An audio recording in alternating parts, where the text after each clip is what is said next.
everyone, just a short video on how you can deal with high incoming energies, including the energies of the Lion's Gate, which usually is a period of time with the highest incoming energies in the year.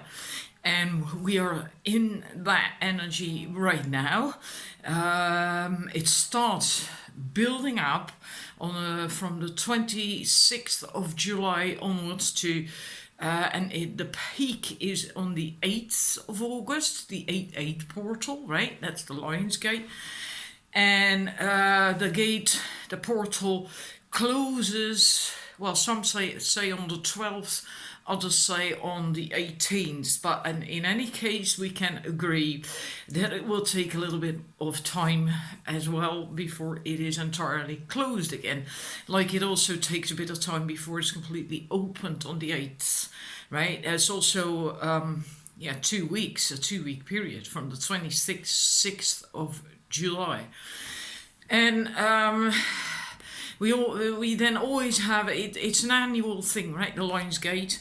But what I'm going to tell you, you can use for any shift in energy coming in. So also Mercury retrogrades and full moons or whatever. It doesn't really matter. And I find that it actually works really well.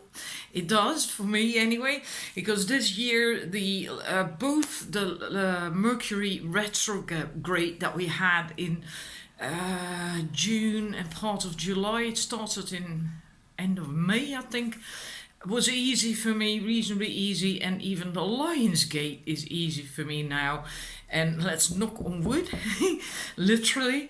Usually the Lion's Gate is, the last couple of years, is quite horrible for me, really. You know, not feeling well, being tired and not feeling myself and just full.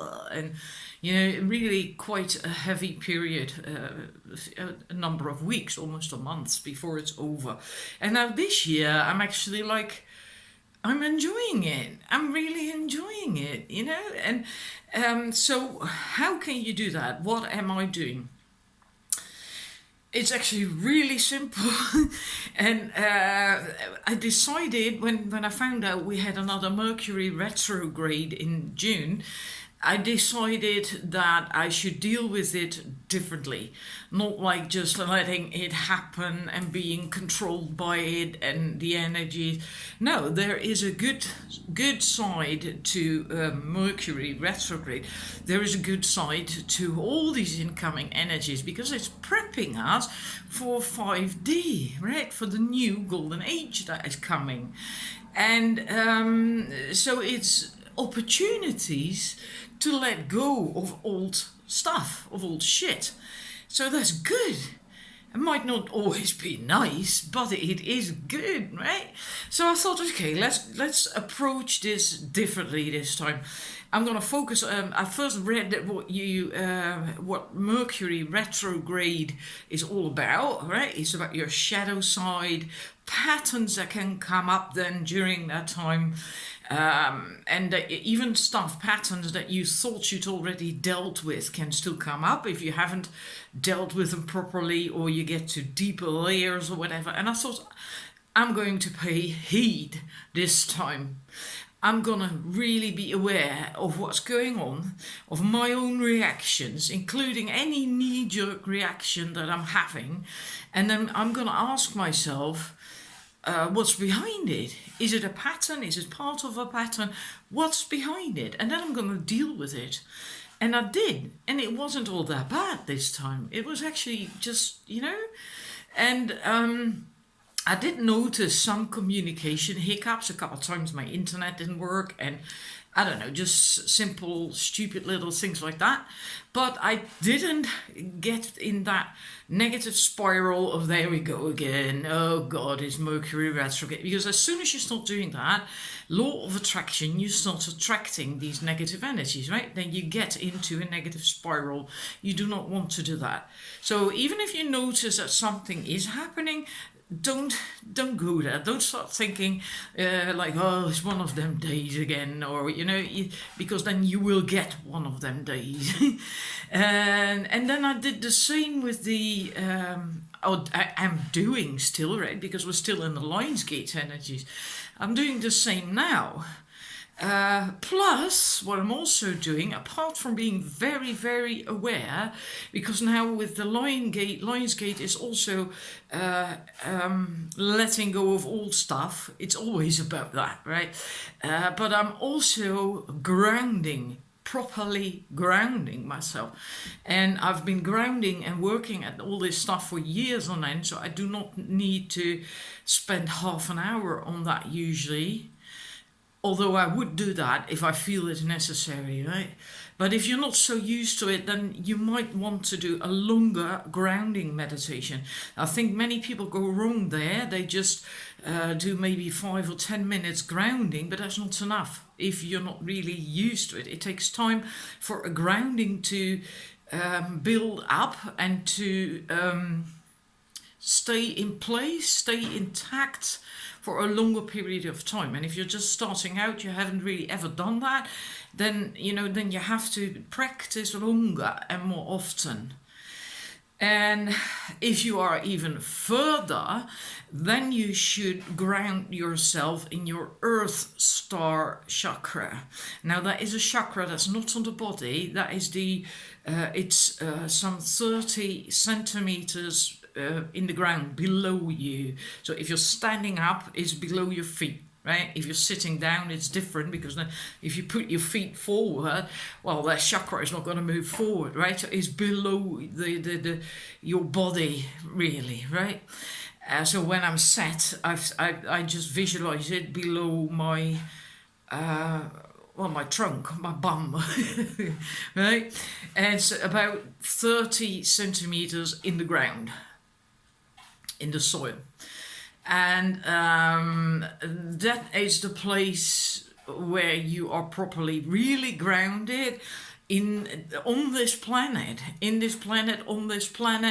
It's also where your life purpose is held. And if you are really connected with it and it's completely fully activated, you also know what your life purpose is. And that includes not just what you do or have to do or came here to do, but it also includes the place where you should do this. And then you also automatically move there, or want to go there, want to move there, or want to visit there, because you feel your soul that you're supposed to do it there, right? Anyhow, that's where you then ground, if you can connect to that chakra.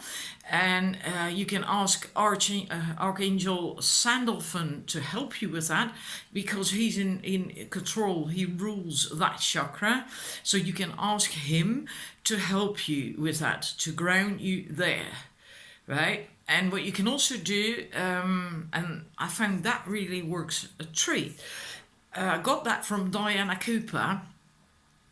Ask Archangel Sandalphon to place a 5D bubble around you and then ground it for you as well in your Earth Star chakra.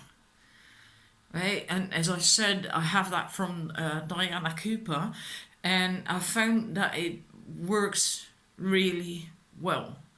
I can visualize that too, right? If you can visualize it, then by all means do it, because it gets stronger if you visualize it. And then visualize that bubble around you with beautiful colors and stuff in it, and then it's grounded in below your feet in the ground, 30 centimeters below the ground in the soil. Is grounded there, and you can ask Archangel Sandalphon to do that for you.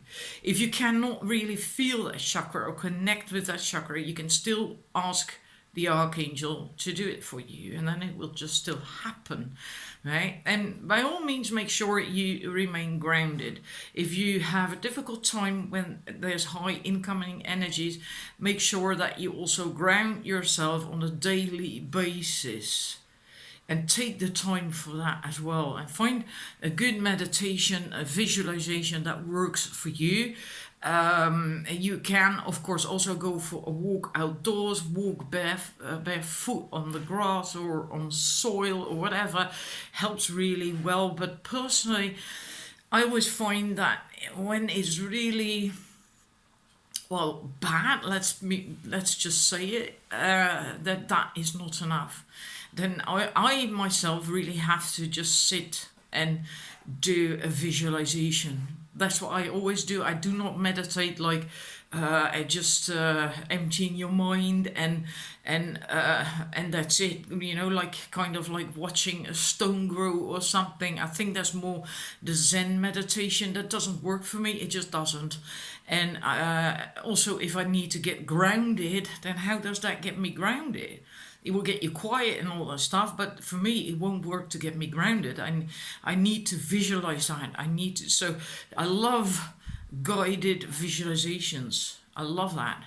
And so that's what I always work with myself. And then really visualize that a root or a cord or a tube or whatever, you can visualize that it works for you. I never ground from my feet. I ground from my tailbone, from the root chakra down in the earth, and then all the way down, deeper into the planet, into the earth, until you get to the center of Mother Earth. And what I did find years ago, I'd done that for years on end, what I just explained, right? And then at some point I noticed that I could ground deeper in the earth. And that was amazing, because I always thought I had grounded myself in the center of the planet. And all of a sudden I could go much deeper, really much deeper. And so I think that had to do with me reaching a higher level or something, and maybe then also grounding in a deeper level of Mother Earth. I'm not certain. But in any case, I hope this is helpful. So think about that 5D bubble, Archangel Sandalphon, grounding yourself, and be very aware of what's going on, what's triggering you, look at patterns behind it, and then deal with it, right? And then you will find that it becomes much easier to get through high incoming energies. So that was my message for now, and I'll see you again soonish. Bye-bye.